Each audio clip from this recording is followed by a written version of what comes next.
Comecei por televisão. Entrou no ar no dia 21 de setembro de 63, a TV Coroados, Canal 3, e eu fui lá, fiz um teste, passei, e no mesmo dia eu comecei a trabalhar. O canal entrou no ar às 5 horas da tarde, naquele tempo tinha o locutor de cabine, dava a hora certa, lia a notícia, chamava o próximo programa. Então, esse foi o comecinho. Primeiro TV, depois, isso em 65. No ano seguinte, em 63, perdão, 21 de setembro de 63. Em 64, eu comecei a trabalhar em rádio, que foi na Rádio Alvorada de Londrina. Era a rádio dos padres, Padre José, Padre Eduardo Afonso, já Laglobatino, né, mais padre.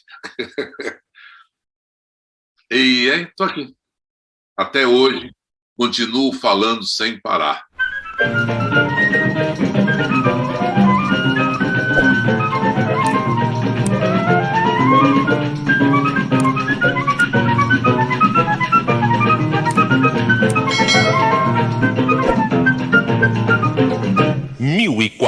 kHz, ondas médias. Eu comecei como locutor, não era um locutor comercial, mas era quase que uma função idêntica que tinha na televisão, só que eu ficava lá no estúdio para ler as notícias, de hora em hora, a rádio para dar 2, 3 minutos de notícia, comerciais que se lia ao vivo, e depois o programa continuava.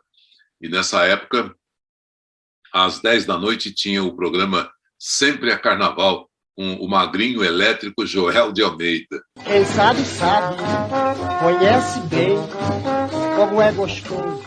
E depois ele ia até meia-noite. E depois da meia-noite entrava o Fausto, e eu sempre de hora em hora entrando.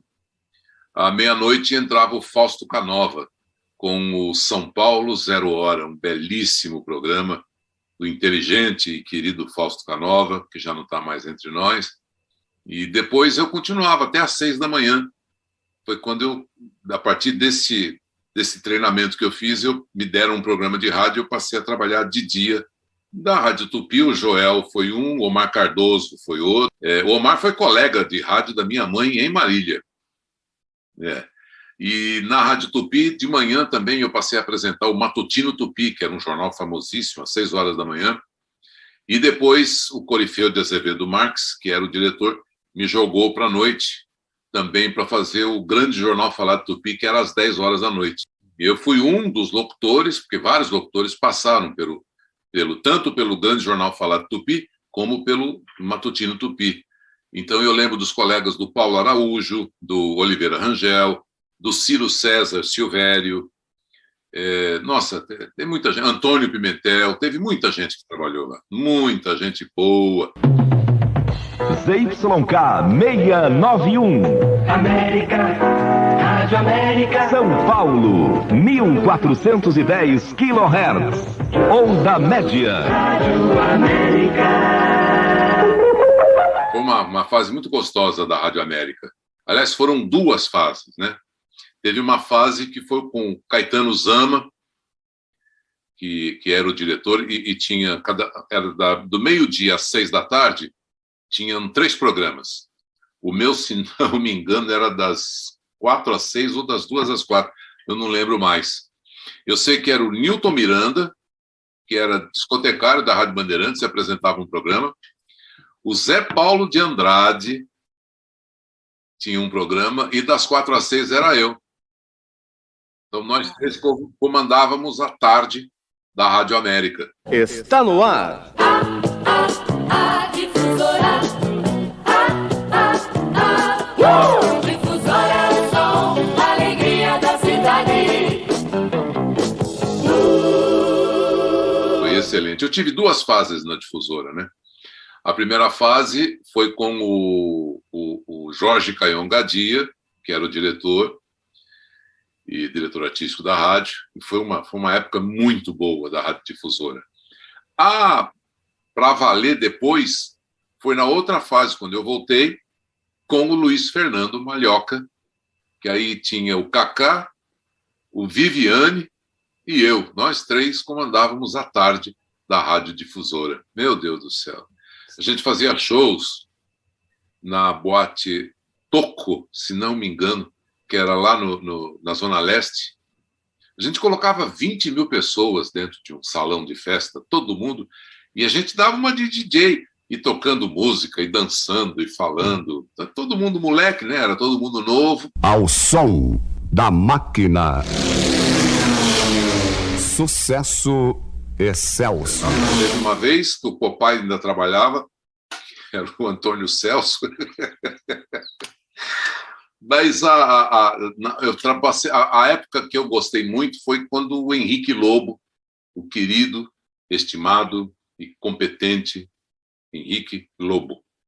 Eu tinha um programa, era o RS Sucessos de Jorge Elal, das 8 às 11 da noite. Era um programa delicioso, delicioso. E uma baita de uma audiência. Eu fazia o programa com a porta aberta, passava a gente, vinha comer. Aí, Truco, tudo bem, tudo em ordem, estamos aí.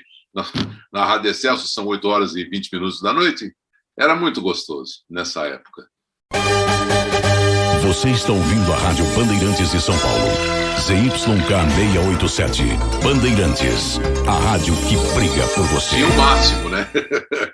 Tinha o máximo que o rádio podia proporcionar para os seus ouvintes. Desde apresentadores, desde locutores, desde o departamento esportivo, com Fiore Giliotti, com o Enio, com Nossa Senhora, com o Mauro Pinheiro, com um monte de gente, mas um monte. Era o Alexandre Santos, tinha o China, tinha muita gente naquela rádio. E o Humberto Marçal, com o seu Show das 10, né? Eu peguei o Trabuco com Vicente Leporassi, o Alexandre Cadum, que era o diretor de jornalismo. Foi o máximo, foi o máximo. Teve 2 fases. Na segunda fase da Rádio Bandeirantes foi com o Hélio Ribeiro. Quando ele saiu da Tupi e foi para Bandeirantes, o Ferreira e eu fomos juntos com ele. Aí depois eu fui para a Ciranda da Cidade, que era das 4 às 6, com o Antônio Pimentel, o baiano, aquele baita voz dele, e antes tinha o Ferreira. Deixa eu te contar uma coisa gozada que aconteceu na minha vida. Aí o Marçal tinha saído de férias, e as vinhetas você ouvia no ar, né? Bandeirantes, aquelas coisas todas bonitas para chuchu. Ele chama. O Índio era o técnico do Estúdio F, aquele estúdio lindo que tinha lá em cima, no Morumbi. Chama o Turco que ele faz, ele imita o Marçal. Olha que turma sem vergonha. Aí tá bom, fui pro estúdio e pau. Bom, grava pau. Aí fui gravando, bicho. O Marçal de férias e eu gravando. Bicho, nem eu acreditei o que eu fiz. O Marçal voltou, ficou todo mundo de olho, o Enzo também da Passos, todo mundo, pessoal na época, para ver a cara que o Marçal ia fazer. Pô, mas eu não gravei isso aí? Mas foi. Eles me chamavam na Rádio Bandeirantes de Menelau. Foi o Menelau que gravou. E aí pronto, aí, bicho, aí mamão com açúcar, seja o que Deus quiser. Mas no fim a gente acabou, no fim o Marçal lá na frente acabou sendo, virou amigo. Não era concorrente dele, é impossível ser concorrente, o trono é dele, meu, para com isso.